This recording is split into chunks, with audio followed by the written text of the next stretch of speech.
फुलावा रोपे मलिया के बेटावा त देख तरे सोहावन लागे हो। ए मैया हो कवन फुलावा रोपे मलिया के बेटावा त देख तेरे सोहावन लागे हो।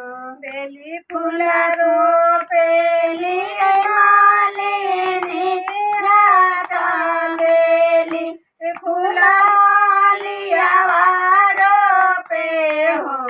ए मैया हो अरहुला फुलावा रोपे मलिया के बेटावा त देख तरे सोहावन लागे हो।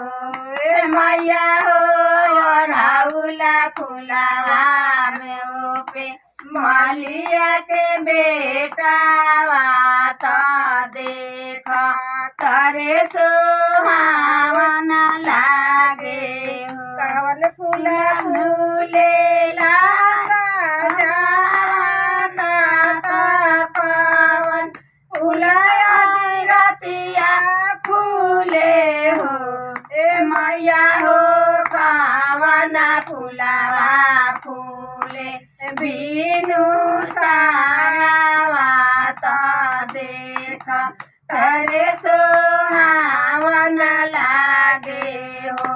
बेली फूल फूलेला सजावा त चमेली फूल रतिया फूले हो।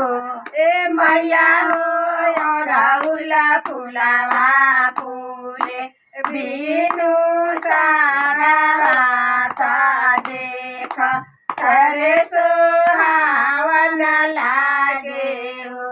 ए मैया हो अरहुला फुलावा फूले बिनु सावा त देख तरे सोहावन लागे हो। कौन फूल चोरेला दुर्गा मैया के कवन फूलवा शीतला मैया के हो।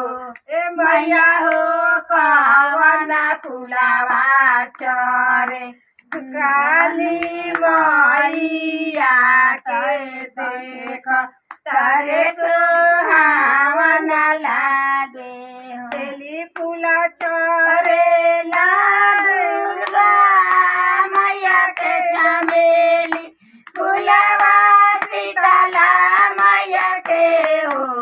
ए मैया हो अरहुला फुलावा चोरे काली मैया त देख तरे सोहावन लागे हो।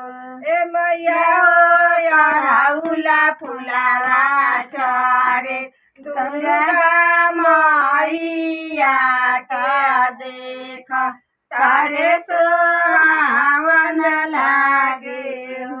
प्रेम से बोले दुर्गा माता की जय।